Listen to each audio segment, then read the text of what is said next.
প্রিয় দর্শক, আমার দার্জিলিং এবং পেলিং ভ্রমণের দ্বিতীয় পর্বে আপনাদের সকলকে জানাই সুস্বাগতম।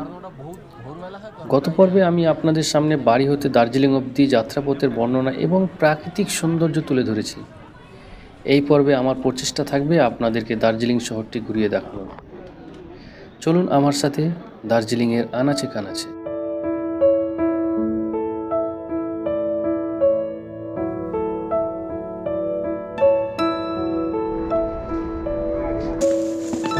আমরা যে রাস্তা দিয়ে হাঁটছি সেটা হলো দার্জিলিংয়ের মল রোড।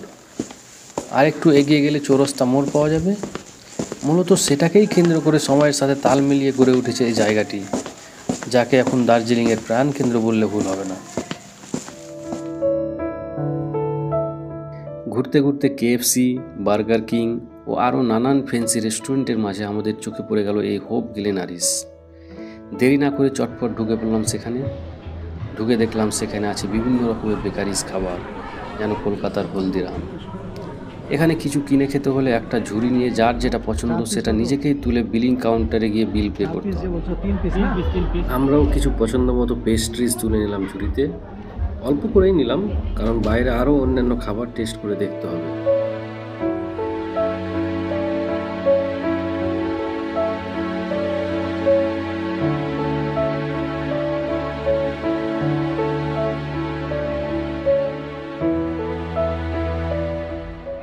যদি কোনো খাবার গরম করার প্রয়োজন বোধ বলে মনে হয়, তবে সেটা মাইক্রোওয়েভে নিচে থেকে বা কোনো স্টাফকে দিয়ে গরম করাতে পারেন।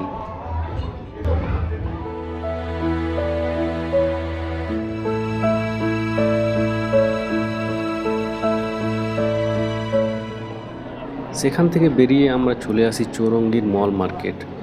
প্রথমেই যে দোকানটি নজরে পড়ে সেটি হলো তিব্বত আর্ট। এখানে তিব্বতীদের ছোট ছোট হাতের কারুকার্য করা নানান জিনিস, শাল, বিভিন্ন রকম জুয়েলারিস পাওয়া যায়। তারপরে পথ দিয়ে হাঁটতে গিয়ে নজরে পড়ে ছোট ছোট শীতবস্ত্রের দোকান। এগুলোকেই কেন্দ্র করে গড়ে উঠেছে মার্কেটটি।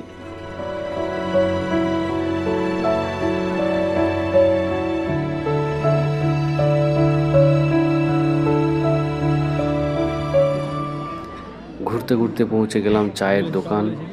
ঠান্ডাতে চায়ের বিকল্প বলে কিছু হয় না, তাও যদি আবার সেটা হয় জগৎ বিখ্যাত দার্জিলিং চা।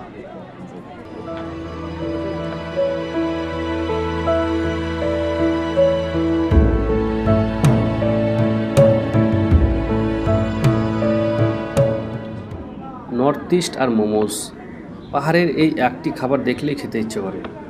বিক্রি হচ্ছে নানান ধরনের স্ট্রিট ফুড, চিকেনের বিভিন্ন রেসিপি। আমরা খেলাম মোমোস।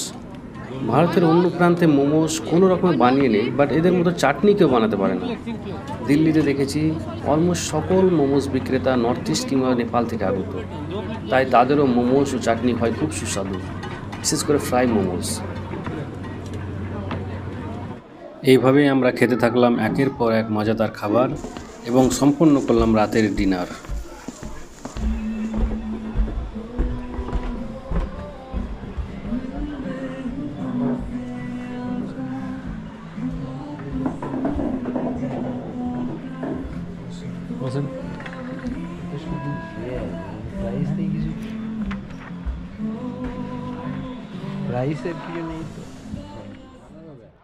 পরদিন একদম ভোরবেলা আমাদের টাইগার হিল থেকে সানরাইজ দেখার পরিকল্পনা আছে।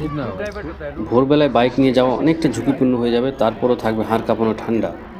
তাই আমরা মল রোডেই একটি ক্যাব বুক করে নিলাম।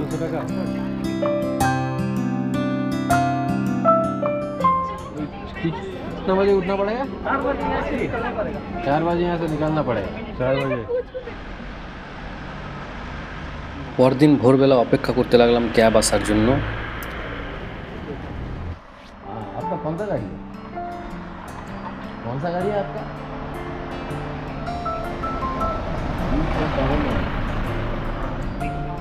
हाँ हाँ, पिंक माउंट।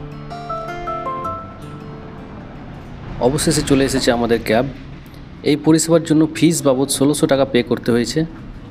আপনারাও মল রোডে টাইগার হিল যাবার ক্যাব বুক করতে পারেন। ক্যাব ড্রাইভার আপনাদের হোটেল থেকে রিসিভ এবং হোটেলেই ড্রপ করে যাবে।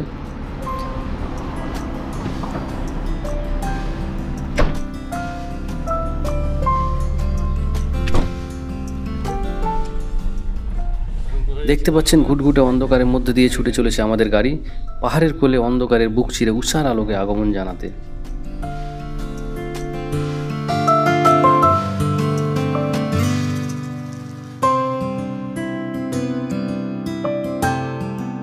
আমরা পৌঁছে গেছি টাইগার হিল। চারিদিক অন্ধকারাচ্ছন্ন এবং কনকনে ঠান্ডা।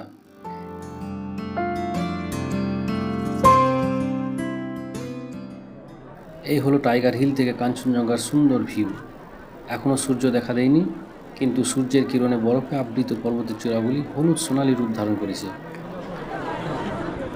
চারিদিকে লোকে লোকারণ্য, প্রচুর লোক এসেছে এই প্রভাতের সৌন্দর্যকে উপভোগ করতে।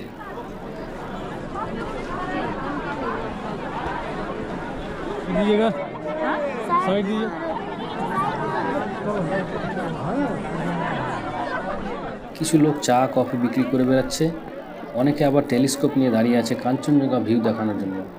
कंचनजंगा देखिए, आइए टेलीस्कोप से कंचनजंगा देखिए।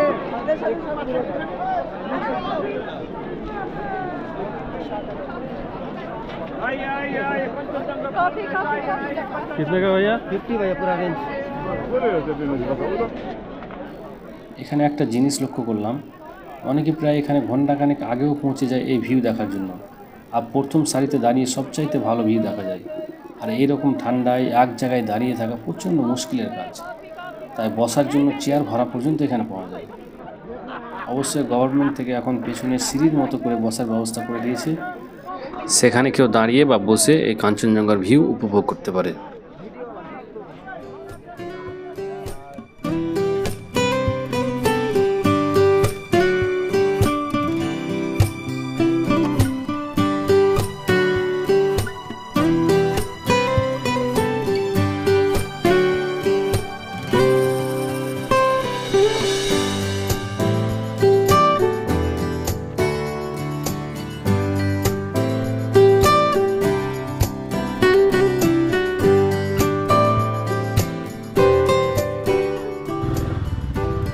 সেখান থেকে ফিরে এসে আমরা ভাবলাম দার্জিলিংয়ে থেকে আর লাভ নেই, তাই হোটেলে কিছুক্ষণ রেস্ট নিয়ে এবং অল্প কিছু ব্রেকফাস্ট করে প্রায় 11:30 নাগাদ বেরিয়ে পড়লাম পেলিংয়ের উদ্দেশ্যে।